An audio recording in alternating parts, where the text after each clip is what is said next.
Greetings, beloved, and welcome to our Wholesome Wednesday. Thank you so much for the feedback. Thank you so much for sharing, and thank you so much for subscribing. Let us continue to subscribe, share, and like. So, we're in a new month. We're in the month of July.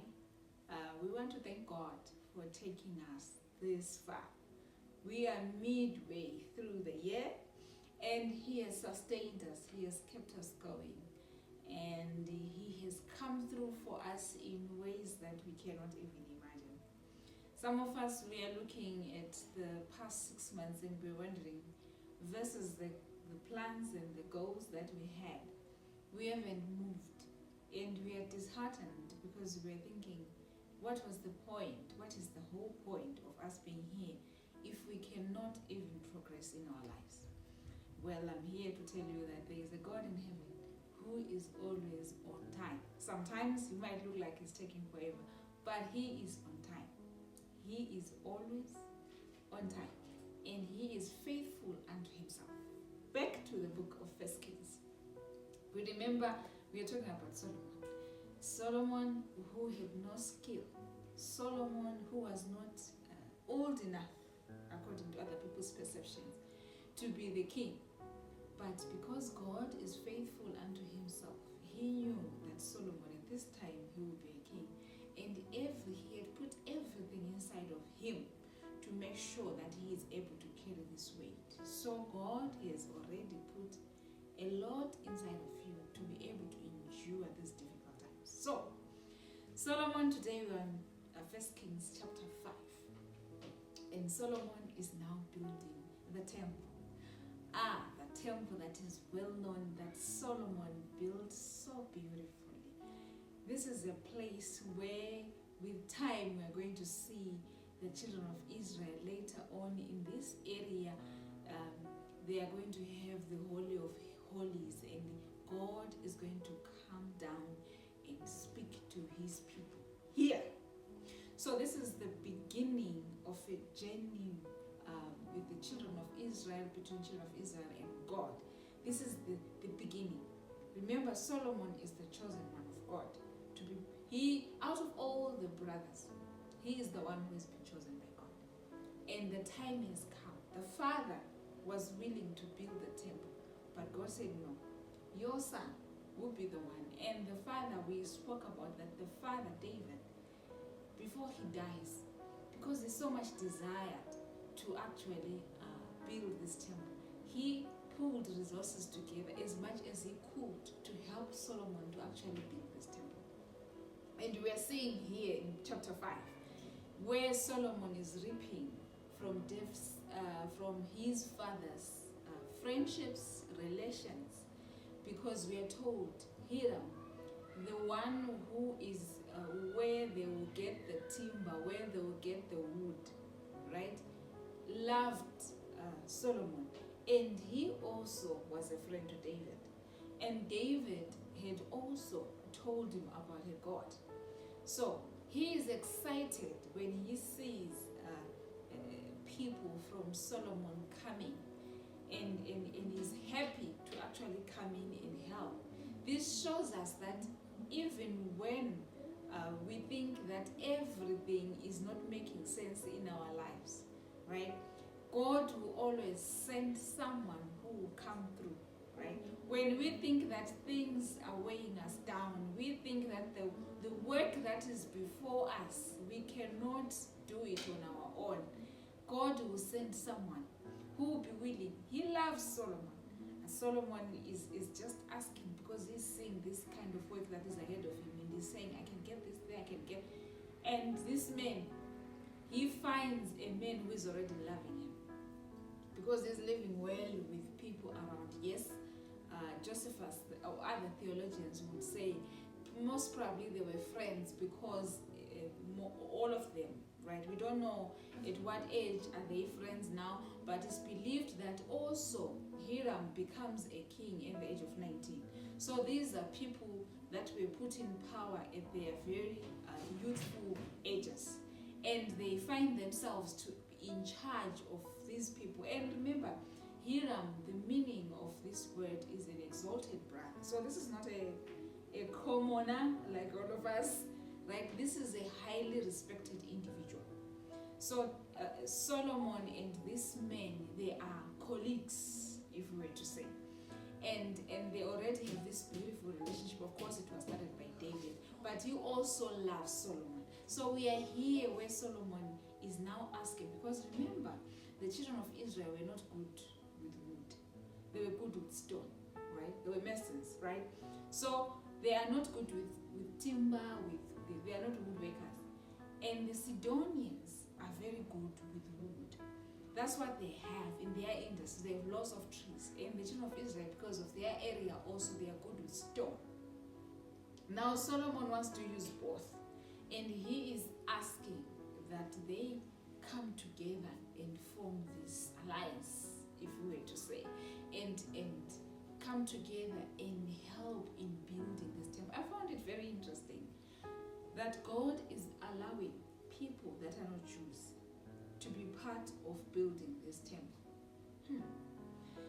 These are Phoenicians, they are not Jews, but God allows this friendship and allows this help that comes from Hiram, and allows the Sidonians to cut these and shape the wood and do everything for the temple.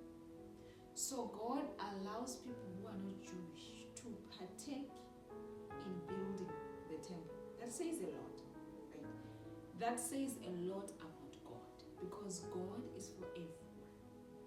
It's us who start to divide and single out certain people and make them unworthy. And it's us. But God, here we are seeing the one that God had chosen to build the temple.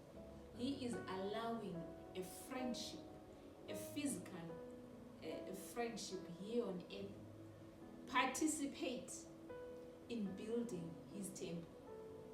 And we hear that Solomon has got over 183, almost 184,000 workers on this project. This was a huge project. And on top of that, there are Sidonians that are going to cut and do all and they are going to work together. If you follow the conversation very well, you will see that the Jews and the Phoenicians, the Sidonians, are going to work together in producing this work. Now, this said a lot, that even if they are Gentiles, they are allowed to partake. They are allowed to be part of this temple. Even if they are not Jewish, they do not know this God, they are allowed to participate.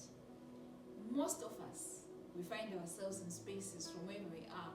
We are building churches, we are building structures, we are putting this, we are putting that for the Lord. How many of us do we segregate and say a certain type of people are not allowed? How many of us would allow the Sidonians in our context, the Sidonians, to bring their timber over? How many of us would allow, like the Phoenicians, to bring their skill over in building our temple? Here we're learning a very big lesson. That God, when it comes to God, we are all equal and we are all his children.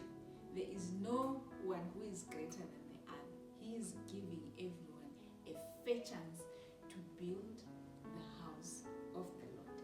So here we have this friendship, and then they agree they're going to build this, they're going to have this alliance, they're going to cut the wood, they're going to cut the timber and make sure they according to the specifications and transporting and all those things. And I looked at this man. He says for Solomon, when he's paying using food. Solomon is getting wood, value, something that is durable, that lasts for long. And Hiram, in return, is getting food. What do you think about this kind of exchange? Do you think it was a fair one? I mean, Solomon didn't force these things onto him. I'm sure he asked, what would you want? Do you think it was wise of this man, who doesn't have stone from his side, who also, yes, doesn't have a lot of other materials that he could get, who doesn't even have, let's just say, the money perhaps.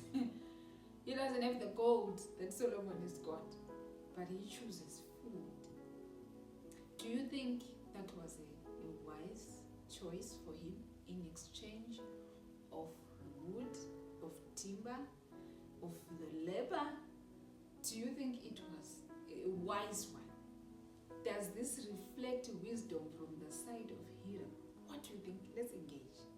Was Hiram making a wise choice, a wise decision, or a wise request from Solomon when he is saying, in exchange, you give me food, you give me oil, you give me rest? Was that wise? We want to hear what you think, right? We want to hear if this was a wise choice. Sometimes we're given, so we have Solomon who was given a choice to choose what he wants, to ask whatever he wants, and he asked for wisdom and understanding. Perhaps this is where we see how wisdom plays, right? How a person who's got wisdom, right, will do their work, and someone who doesn't have wisdom would also show in their choices. What do you think? From us here at Mercy Abounds, we are really excited to continue studying the book of 1 Kings. And today, as you reflect on 1 Kings chapter 5, this is a great takeaway.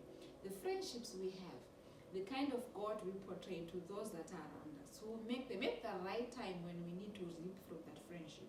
They will be ready to receive us, and they'll be ready to help us with whatever I want to do for our God, because we have had a good relationship and they've heard about our God in the good context, not condemning them, but making them feel like they're part of this God as well. We are seeing this from Solomon.